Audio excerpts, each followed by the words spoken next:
مسجد میں حضور مشورہ کر رہے ہیں صحابہ سے، بٹھایا ہوا ہے، صحابہ کو بٹھایا ہے، الریاض النظرہ کے اندر روایت بٹھایا حضور نے، فرمایا مجھے پیغام آیا اللہ کا، میں فاطمہ کی شادی کرنا چاہتا ہوں، علی آئے تھے رشتہ دینے کا ارادہ ہے، تمہارا کیا خیال ہے؟ سارے کہتے ہیں سونے جو آپ کا خیال ہے وہی خیال ہے، حضور جیسے آپ فرمائیں، جو رنگ حضور مشورہ کر رہے ہیں۔ آج اگر کوئی بندہ مشورہ نہیں دے رہا تو ابوبکر صدیق نہیں دے رہے، وہ چپ کر کے بیٹھے، کوئی مشورہ نہیں دے رہے، خاموش ہیں۔ تھوڑی دیر گزری تو میرے رسول پاک اٹھ کے سین میں گئے تو حضرت صدیق اکبر بھاگ کے پیچھے گئے، حضور کے سامنے نہ یوں ہاتھ باندھے اور کہتے ہیں سونے اجازت دیں تو 2 جملے کہہ لوں؟ حضور نے فرمایا کہو۔ کہ حضور شادی جہاں آپ کا دل چاہے آپ کریں، لیکن پوچھ سکتا ہوں کہ فاطمہ کے لیے کچھ بنایا ہے کہ نہیں؟ محبوبہ کوئی چیز؟ میرے رسول پاک کی داڑھی مبارک آنسوؤں سے بھر گئی، فرمایا جو دیکھتا ہے میری زبان دیکھتا ہے، تو جب بھی دیکھتا ہے میرا دل دیکھتا ہے، تو جب بھی دیکھتا ہے میرا دل دیکھتا ہے۔ فرمایا تو میری بیٹی تک کا اتنا خیال کرتا ہے؟ فاطمہ تو بدعت منی، فرمایا تو میری بیٹی تک کا اتنا۔ حضور یا رسول اللہ شہزادی کونین کی شادی ہے، حضور کوئی چیز ابو بکر کے مال کو اگر پاک سمجھو بہتر سمجھو تو میں نے کچھ بچا کے رکھا ہے سونے۔ حضور نے بازو پکڑا اور واپس لے آئے۔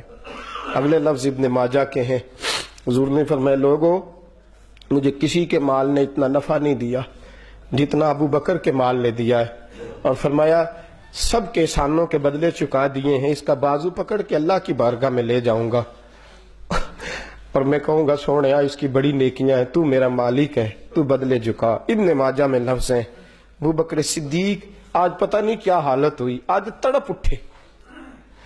صحابہ کہتے ہیں آج اتنا روئے کہ چیخ ان کے نکل گئی۔ کہنے لگے حضور آپ ہر وقت یہ بات کیوں کرتے ہیں؟ حضور آپ کیوں کہتے ہیں کہ ابو بکر کا مال، کیوں کہتے ہیں ابو بکر کے پیسے، کیوں کہتے ہیں کہ حل ادلک انا و مالی لاکا یا رسول اللہ، انا و مالی لاکا یا رسول اللہ، انا و مالی لاکا یا رسول اللہ۔ فرمایا حضور ابو بکر کون ہوتا ہے جس کا مال ہو؟ میرے پاس جو کچھ بھی ہے وہ میرے محمد عربی کا ہی ہے۔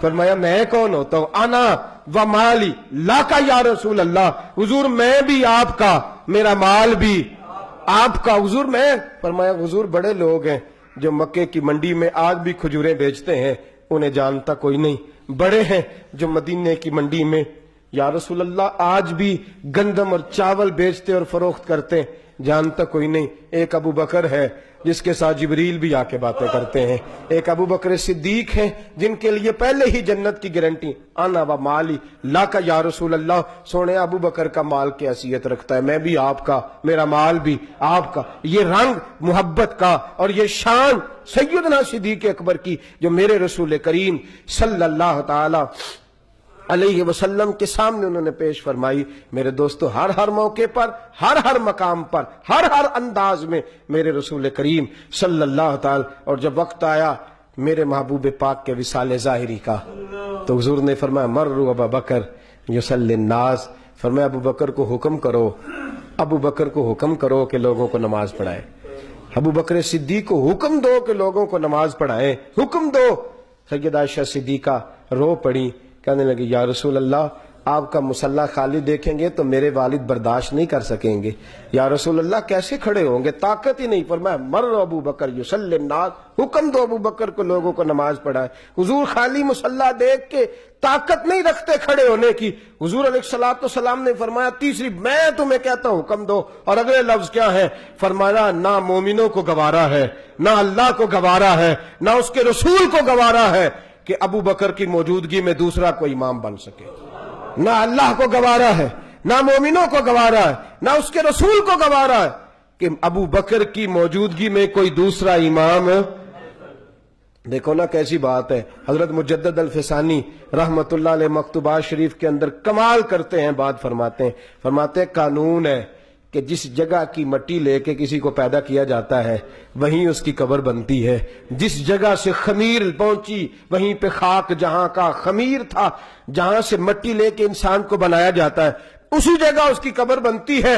فرمایا دیکھو نا جس جگہ سے اللہ نے مٹی لے کے مصطفیٰ کے بطن اطہر کو بنایا تھا، ساتھ سے ہی مٹی لے کے ابو بکر کو بنا دیا۔ اور ساتھ تھوڑی جگہ سے مٹی لے کے سیدنا عمر فاروق کو بنا دیا.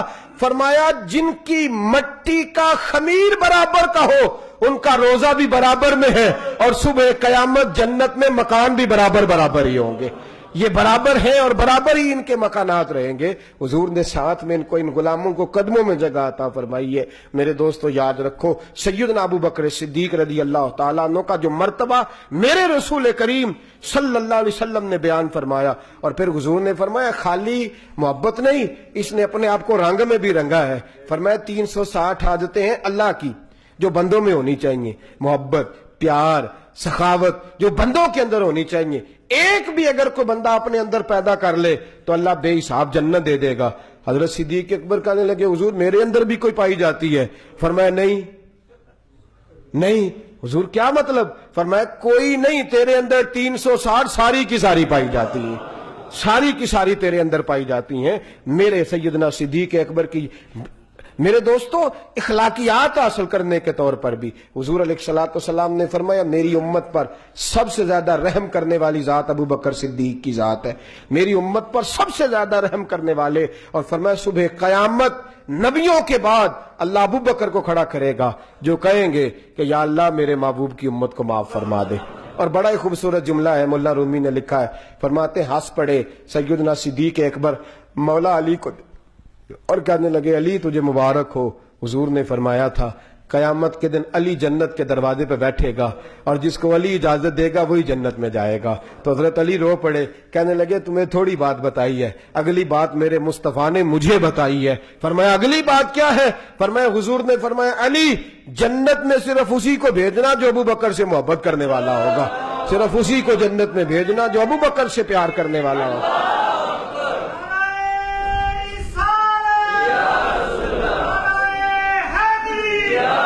تو میرے دوست یاد رکھ ہر اس جگہ سے بچیں. دیکھیں نا میں نے آپ کو شروع میں کہا اگر صحابہ کبار علیہم رضوان کی زندگیاں ہی محفوظ نہیں ہیں تو پھر دین کیسے محفوظ ہے؟ اگر یہاں ہی صفائی نہیں ہے معاذ اللہ پھر صفائی آ کہاں سکتی ہے؟ میرے رسول پاک صلی اللہ علیہ وسلم نے نا مسجد نبی میں صحابہ کے دروازے تھے، حضور نے فرمایا سارے دروازے بند کر دو، صرف میرے ابو بکر کا کھلا رہے، صرف دروازہ.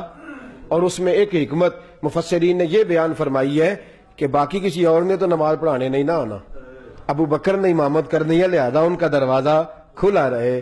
ایک شخص نے اعتراض کر دیا کہ یا رسول اللہ آپ ابو بکر کو ہمیشہ کوئی الگ ہی نوازتے ہیں، سارے دروازے آپ نے بند کرا دی، ان کا بھی دروازہ ابو بکر کا دروازہ کیوں کھلا ہے؟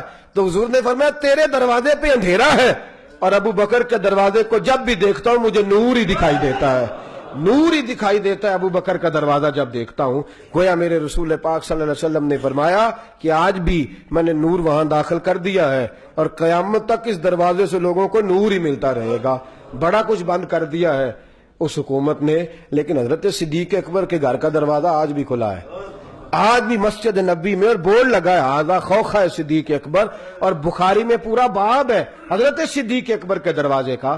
گویا آج بھی حضرت ابو بکر صدیق کی شان جائیں تو سامنے دکھائی دیتا ہے، باب السلام سے داخل ہوں تو ساتھ بالکل دروازہ ہے، حالانکہ ایک پلر ہے اس کے بیچ، صرف ادھر بھی دروازہ ادھر بھی دروازہ.